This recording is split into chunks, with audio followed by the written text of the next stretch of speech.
How are you all? Hope you all are doing very good. Today, students, we have to start our third chapter of class 8, which is about coal and petroleum. So these are the two fossil fuels which are very commonly and widely used in our nature. So we have to discuss about these two fossil fuels only in our today's class. Okay, chalo.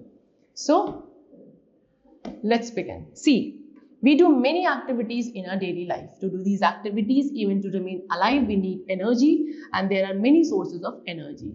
So हम अपनी daily life में बहुत सारी activities करते हैं और इन सभी activities को परफॉर्म करने के लिए हमें एनर्जी की रिक्वायरमेंट होती है।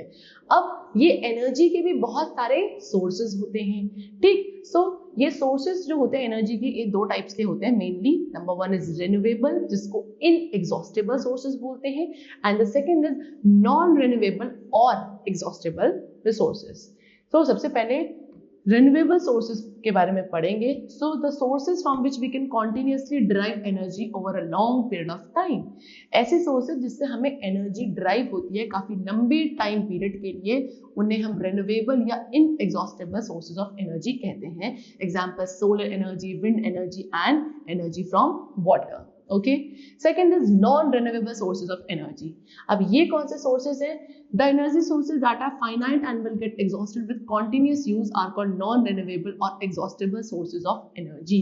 तो वो एनर्जी सोर्सेज जो एक फाइनाइट या फिर एक लिमिटेड क्वांटिटी में प्रेजेंट है और उनका अगर हम कॉन्टिन्यूअस यूज करते हैं तो एक दिन वो खत्म हो जाएंगे, एग्जॉस्ट हो जाएंगे, एंड सच रिसोर्सेज और such sources are known as non renewable और exhaustible sources of energy. Example है कोल एंड पेट्रोलियम या फिर जो आपके फॉसिल फ्यूल्स होते हैं। तो इस चैप्टर में हम लोग इन्हीं फॉसिल फ्यूल्स के बारे में पढ़ेंगे। सो फॉसिल फ्यूल्स क्या है? ये होते हैं the remains of pre historic plants and animals that got buried under the surface of earth millions of years ago during earthquake or volcanic eruptions. These are compounds of mainly carbon and hydrogen and are used as fuel. Therefore, fossil fuels are combustible substances. So, क्या बोल रहे हैं कि जो पहले time के pre historic time के plants and animals किसकी वजह से, अर्थक्वेक या वोल्केनिक इरप्शन की वजह से मिलियंस ऑफ इयर्स अगो क्या हो गए, आपके बरी हो गए सरफेस में, अर्थ के सरफेस के अंदर, और उनके डिकम्पोजिशन से जो मैटर तैयार हुआ है that is known as fossil fuel. ठीक है, ये आपके मेनली कार्बन और हाइड्रोजन के कंपाउंड्स होते हैं, इनको हम फॉसिल फ्यूल्स कहते हैं, और इसीलिए ये आपके क्या होते हैं, कंबस्टेबल सब्सटेंसेस होते हैं, क्योंकि ये एज अ फ्यूल यूज किए जाते हैं। अब ये फॉसिल फ्यूल्स का फॉर्मेशन हुआ कैसे? ठीक है, सो मिलियंस ऑफ इयर्स अगो, बहुत मिलियन साल पहले, क्या जो प्लांट्स एंड एनिमल्स थे दे गॉट बरीड, नीचे दब गए अर्थ में, है ना, और फिर इनके ऊपर ये किससे कवर्ड हो गए, मड एंड सैंड के सेडिमेंट से। फिर वहां क्या हुआ, क्योंकि मड एंड सैंड के सेडिमेंट से कवर हो गए तो वहां पे एयर का पैसेज प्रॉपर्ली हुआ नहीं, तो फिर अंदर ही डिकम्पोज होना शुरू हुए इन द एब्सेंस ऑफ एयर।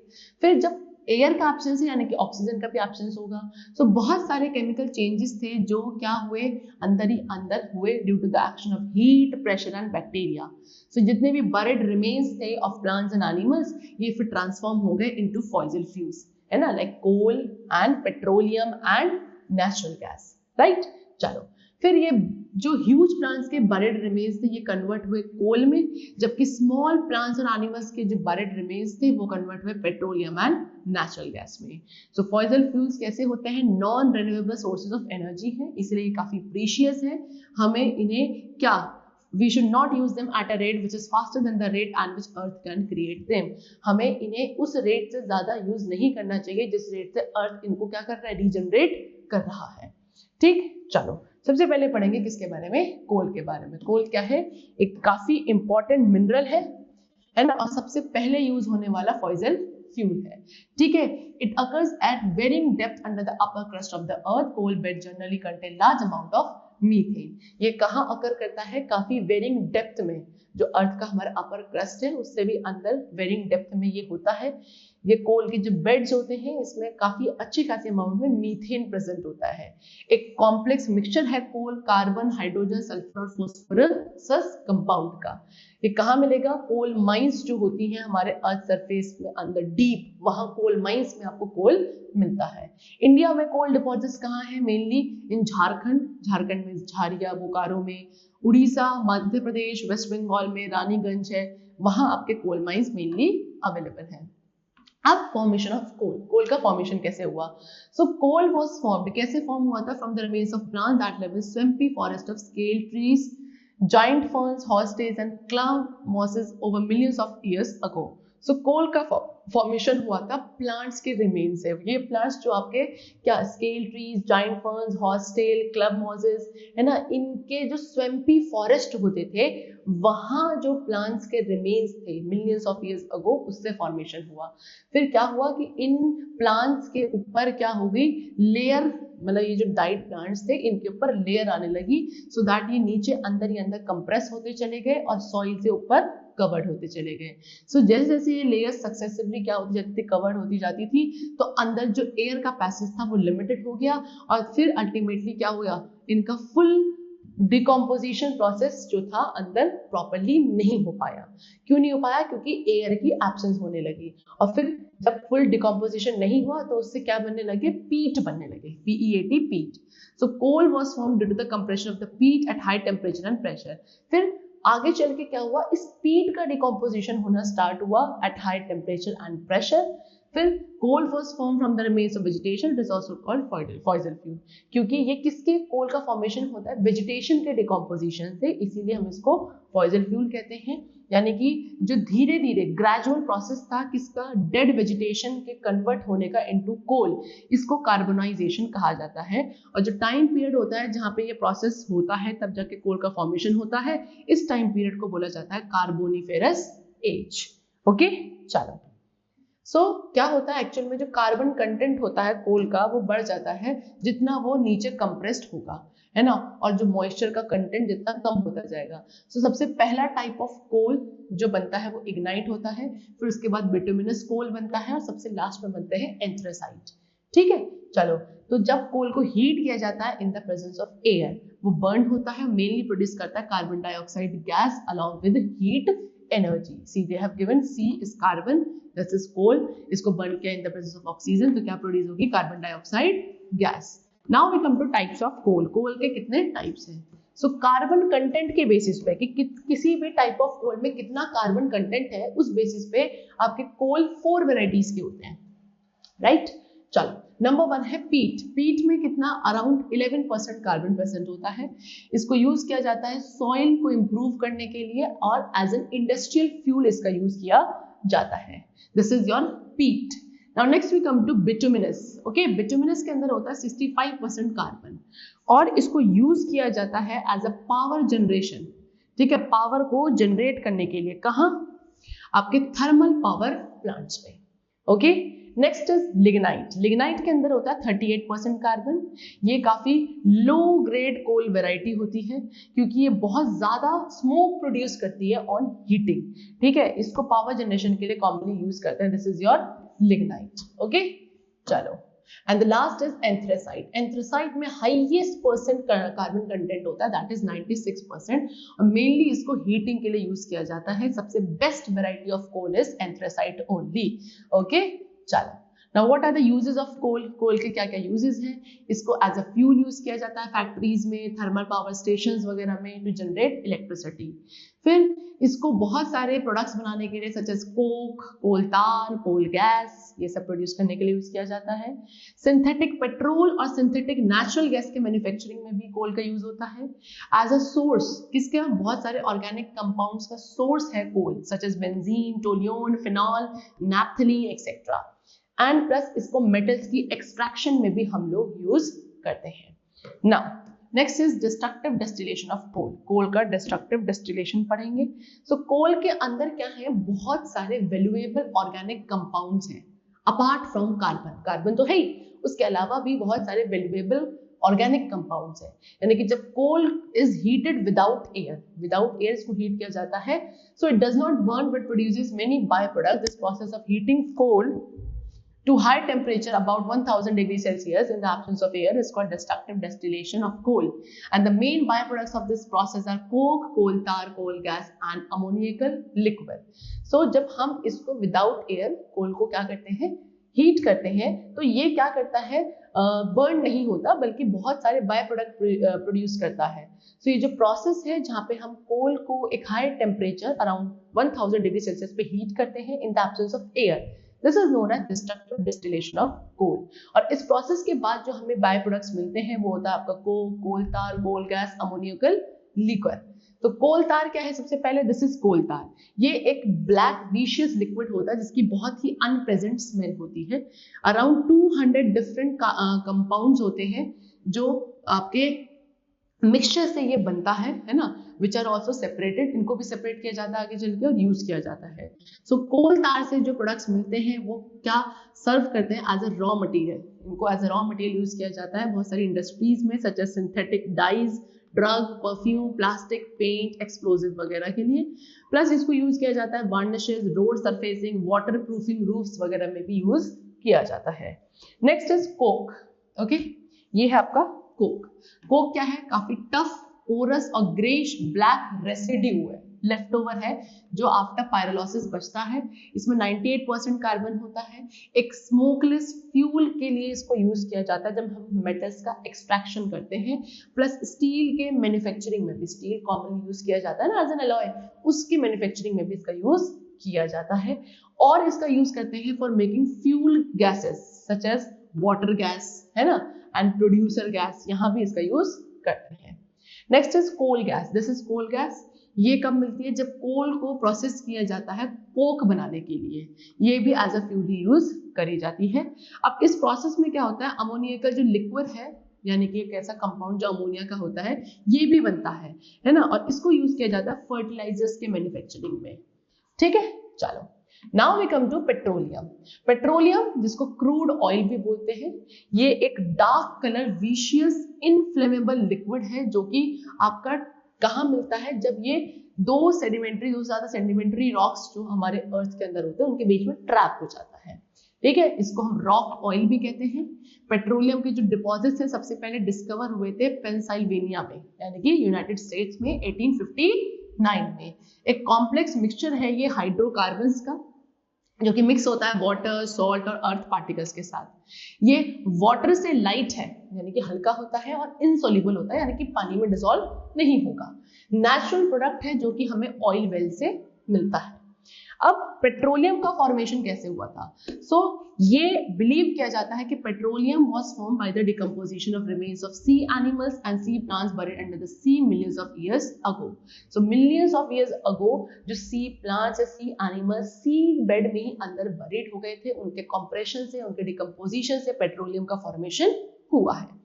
ठीक, तो इनकी जो डेड बॉडीज थी वो सी बॉटम में जाके डूब गई, है ना, और इनके ऊपर मड और सैंड से प्रॉपर्ली कवर हो गई। फिर प्रेशर, हीट, बैक्टीरिया के केमिकल एक्शन, इन सब का जो इफेक्ट इनके ऊपर पड़ा, और इससे क्या हुआ, ये जो एनिमल और प्लांट्स के जो डेड बॉडीज रिमेन्स थे ये कन्वर्ट हुए into petroleum in the absence of air. Okay, चलो, so the petroleum thus formed and got trapped between two layers of impervious rocks forming an oil trap। फिर जो petroleum बना वो क्या, impervious rocks के बीच में क्या हो गया, ट्रैप हो गया। एक लेयर जो थी, दो इम्पेरियस रॉक्स की जो दो लेयर्स थी वहां ट्रैप हो गया और एक ऑयल ट्रैप इसने बना लिया। सो पेट्रोलियम हमेशा आपको कहाँ मिलेगा, कुछ ना कुछ अमाउंट ऑफ नेचुरल गैस के साथ मिलता है। अकरेंस ऑफ पेट्रोलियम कहाँ मिलता है? तो मेजर पेट्रोलियम प्रोड्यूसिंग कंट्रीज जो वर्ल्ड में है वो है आपका एक तो middle east country such as Iran, Iraq, Kuwait, Saudi Arabia, USA, Canada and Russia. ठीक है, ये आपकी मेन पेट्रोलियम प्रोड्यूसिंग कंट्रीज है। अनफॉर्चुनेटली इंडिया के पास इतने रिच पेट्रोलियम रिसोर्सेज नहीं है। कुछ पेट्रोलियम वेल्स हैं जो कि इन जगहों पे है इंडिया के अंदर, such as Ankleshwar and Kalol Gujarat में है, रुद्रसागर एंड लकवा जो कि असम में है, मुंबई हाई जो कि ऑफशोर एरिया में है। ठीक है, उसके अलावा दो और गवर्नमेंट एजेंसीज हैं जो आपके पेट्रोलियम के एक्सप्लोरेशन और प्रोडक्शन के लिए हैं इंडिया के अंदर, सच एज नंबर 1 इज क्या, oil and natural gas commission ONGC, जिसको 1956 में एस्टैब्लिश किया गया था, एंड दूसरा है ऑयल इंडिया लिमिटेड। ठीक है, चलो, now refining of petroleum. Petroleum की रिफाइनिंग कैसे करी जाती है? सी, तो जो क्रूड पेट्रोलियम होता है इसको पहले अर्थ से बाहर निकाला जाता है। कैसे निकाला जाएगा? आपका अर्थ क्रस्ट में एक होल ड्रिल करके, बाहर निकाला जाएगा और उस मतलब ड्रिल करोगे और फिर उस होल में क्या कर दोगे, उसके थ्रू पाइप को अंदर सिंक कर दिया जाएगा।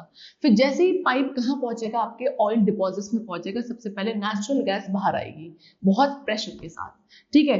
फिर प्रेशर जब कम होने लगेगा तो क्रूड ऑयल फिर उस ऑयल वेल से बाहर आने लगेगा और फिर उसको क्या एक पाइपलाइन सिस्टम के थ्रू डायरेक्टली रिफाइनरीज में भेज दिया जाता है।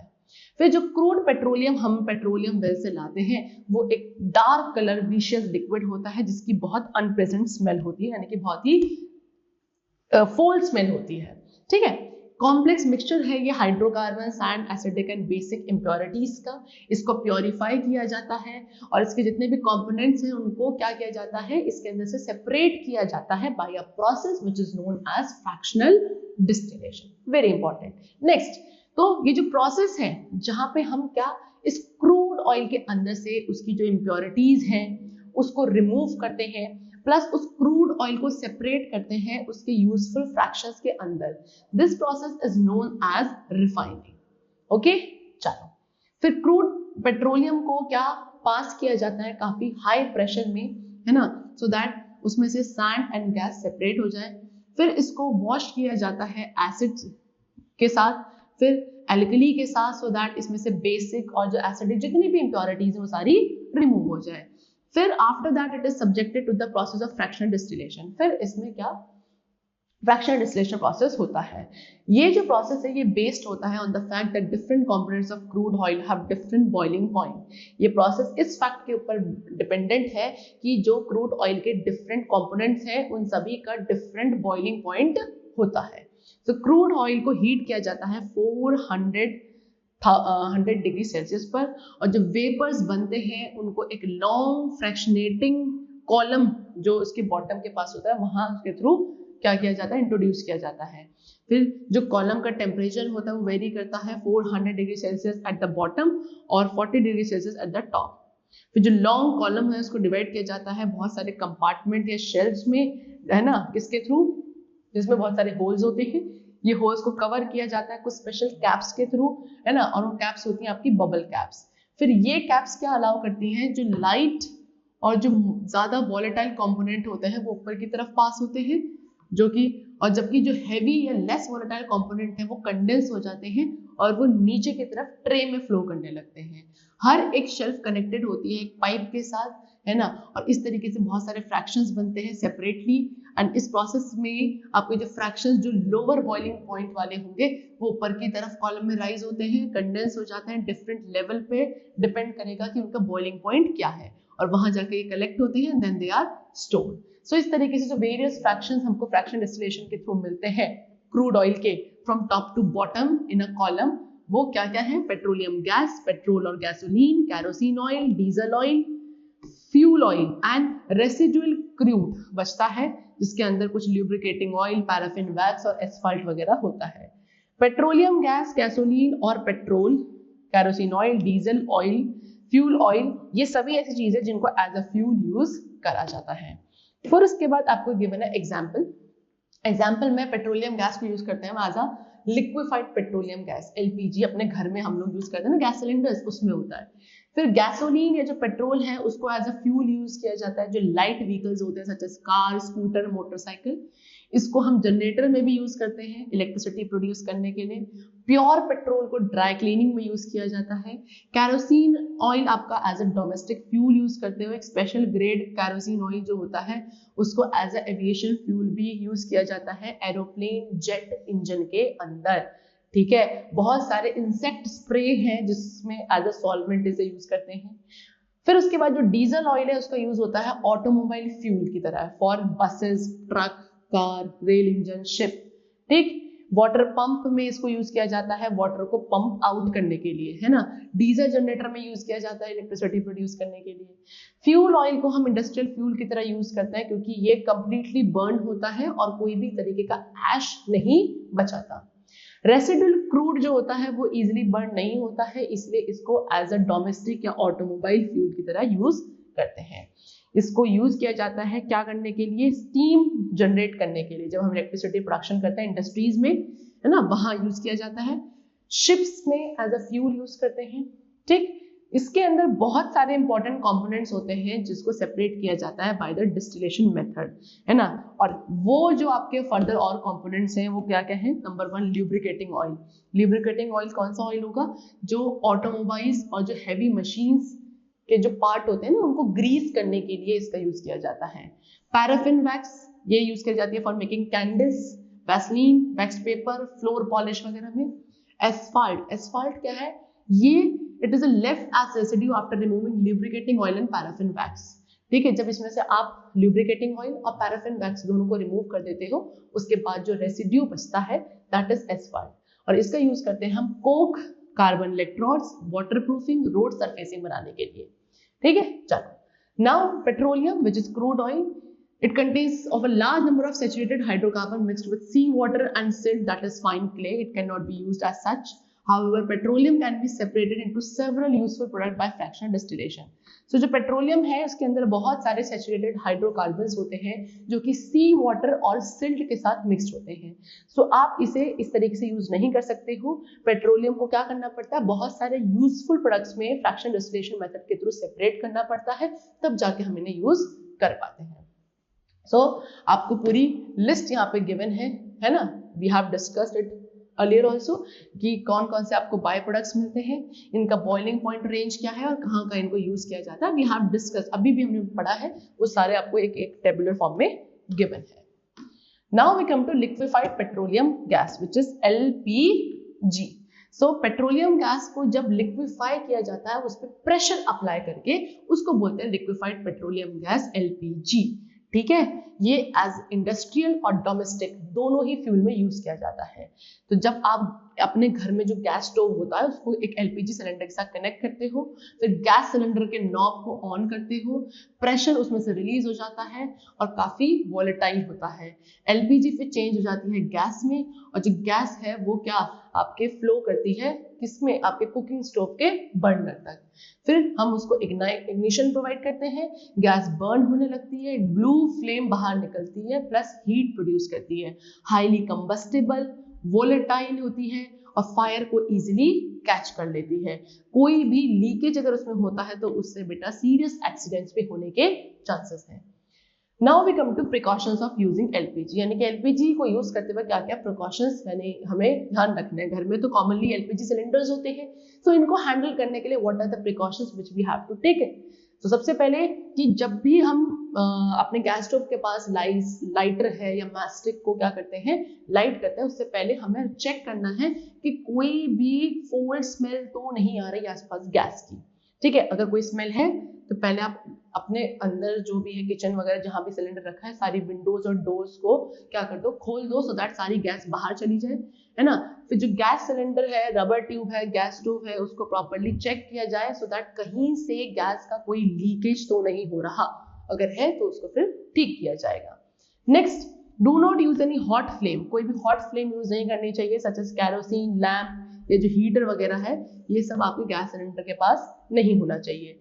थर्ड, गैस सिलेंडर को हमें बहुत केयर के साथ हैंडल करना चाहिए सो दैट इसका जो वॉल्व है वो डैमेज ना हो जाए। गैस स्टोव का जो नॉब है, रबर पाइप, स्टॉप कॉक होता है गैस सिलेंडर का, ये प्रॉपर्ली पीरियोडिकली हमें चेक करते रहना चाहिए। फिर जब हम गैस स्टोव को लाइट करते हैं so we should first open the stop cock of the cylinder, जो सिलेंडर का स्टॉप कॉक है पहले उसे ओपन करें, फिर गैस स्टोव का नॉब ओपन करें और तुरंत हमें गैस को क्या कर देना चाहिए, इग्नाइट कर देना चाहिए, है ना। कोई भी टाइम पीरियड हमें नहीं छोड़ना है नॉब के ओपनिंग। गैस स्टोव का जो नॉब है उसको आपने एक बार ओपन कर दिया तो तुरंत आपको उसे इग्नाइट करना है, टाइम नहीं होना चाहिए बीच में, नहीं तो गैस का लीकेज होने लगता है। फिर जब गैस स्टोव को हम ऑफ करते हैं, पुट ऑफ करते हैं, सबसे पहले सिलेंडर के स्टॉप कॉक को हमें क्लोज करना चाहिए एंड देन गैस स्टोव के नॉब को, सो दैट रबर ट्यूब के अंदर कोई भी क्या ना बचे, आपकी ग्लास ना लेफ्ट ओवर हो। ठीक है, now next is natural gas. ठीक है, चलो नेचुरल गैस क्या है, ये भी एक फॉसिल फ्यूल है। ओके, ये किसके साथ मिलता है, अभी बताया था, क्रूड पेट्रोलियम के साथ मिलता है पेट्रोलियम वेल में। इसमें मेनली मीथेन प्रेजेंट होता है और recently many new natural gas field have been discovered. बहुत सारे अभी recently new natural gas field discover हुए हैं, त्रिपुरा, जैसलमेर, ऑफशोर एरियाज जो है मुंबई के कृष्णा गोदावरी डेल्टा पे, यहाँ, ठीक है। नेचुरल गैस को हम मार्श गैस भी कहते हैं क्योंकि ये मार्शी प्लेसेस में मेनली मिलती है। क्या क्या यूजेस है नेचुरल गैस के, इसको एज अ इंडस्ट्रियल और डोमेस्टिक फ्यूल यूज किया जाता है। ये बहुत इजीली बर्न हो जाती है और काफी हीट प्रोड्यूस करती है। इसको हम विदाउट एनी ट्रीटमेंट भी यूज कर सकते हैं। एज अ फ्यूल यूज करते हैं इसको व्हीकल्स रन करने के लिए, such as compressed natural gas, clean fuel, eco friendly fuel होता है ये सीएनजी। ओके, ये हाइड्रोजन का एक अच्छा सोर्स है जो कि फर्टिलाइजर इंडस्ट्रीज में यूज करते हैं। बहुत सारे एविएशन फ्यूल्स का ये कंपोनेंट में यूज किया जाता है। एज अ रॉ मटेरियल इसको हम यूज करते हैं काफी लार्ज नंबर ऑफ केमिकल्स को सिंथेसाइज करने के लिए। एट प्रेजेंट अभी के टाइम पे CNG as a domestic fuel use किया जाता है बहुत सारी सिटीज में, such as Vadodara which is in Gujarat and Delhi and New Delhi के काफी सारे पार्ट्स में इसको यूज किया जाता है। Now next is conservation of fuel. Fuels का conservation. So आपने क्या देखा होगा कॉमनली, पढ़ा भी हमने अभी कि फॉसिल फ्यूल्स क्या है, हमारे नॉन रिन्यूएबल सोर्सेज हैं एनर्जी के, ठीक है, क्योंकि इन्हें बहुत कितने मिलियंस ऑफ ईयर्स अराउंड लगते हैं इनका फॉर्मेशन के लिए, और इनको हम दोबारा से अपनी मर्जी से जब चाहे तब इनको रिन्यू नहीं कर सकते हैं, राइट।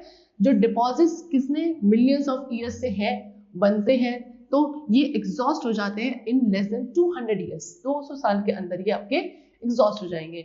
और फिर no deposit can possibly form over a short period of time, दोबारा से कोई डिपॉजिट इतने कम टाइम पीरियड में नहीं बन सकता। सो फ्यूल्स को कंजर्व करना जरूरी है सो दैट जो एग्जिस्टिंग अभी बचे हुए डिपॉजिट्स हैं वो काफी लंबे टाइम तक स्ट्रेच किए जा सकें जब तक आपके न्यू डिपॉजिट्स नहीं बनते। मैक्सिमम जितना एक्सटेंड हो सके हमें वहां तक इनका कंसिडरेबली यूज करना चाहिए। तो फॉसिल फ्यूल्स का जो वाइज एंड जुडिशियस यूज होता है इसी को बोला जाता है conservation of fossil fuel. Okay, चलो अब क्या क्या मेजर्स हम ले सकते हैं। नंबर 1, हमें क्या फॉसिल फ्यूल्स को वेस्ट नहीं करना चाहिए, उनका मिसयूज नहीं करना है।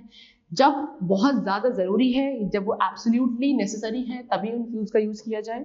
Third, adopt and use alternative और रिन्यूएबल सोर्सेज ऑफ एनर्जी, ठीक है, जो हमें ज्यादातर जो रिन्यूएबल सोर्सेज ऑफ एनर्जी है उनको यूज करने की कोशिश करनी चाहिए, such as solar, wind, biomass energy, है ना। सो बेटर है कि हम बायोगैस को यूज किए as a domestic fuel then the fossil fuel.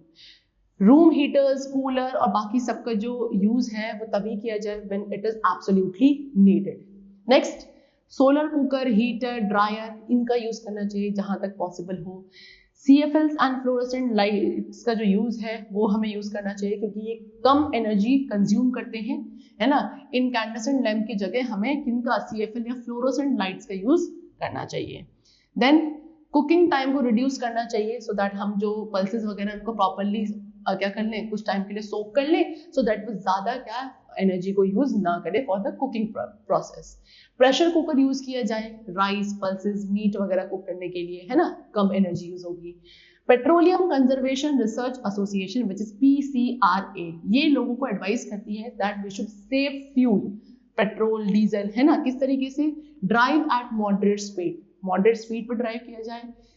Ensure correct tyre pressure, आपका जो टायर है उसमें करेक्ट प्रेशर है, इस चीज का ध्यान रखें। Switch off the engine at traffic light पे अपने इंजन को स्विच ऑफ कर देना चाहिए। Get the vehicle service regularly, आपके जो व्हीकल्स हैं उनकी time to time regular basis पे सर्विसिंग करवानी चाहिए। Use public transport and bicycles for short distances, अगर छोटे डिस्टेंस पे आपको जाना है तो आपको पब्लिक ट्रांसपोर्ट या फिर बाईसाइकिल वगैरह यूज करनी चाहिए। And then use carpools to go for work और टू स्कूल जाना है, वो वर्क जाना है तो आपको कारपूल्स वगैरह यूज करने चाहिए। सो इस तरीके से क्या किया जा सकता है, फॉसिल फ्यूल्स का हम लोग ये जो हमारे नॉन रिन्यूएबल सोर्सेज हैं एनर्जी के उनको कंजर्व कर सकते हैं। And the chapter is completed. I hope the chapter was very clear and understood to you. Will meet you very soon. Till then take care and thank you everyone.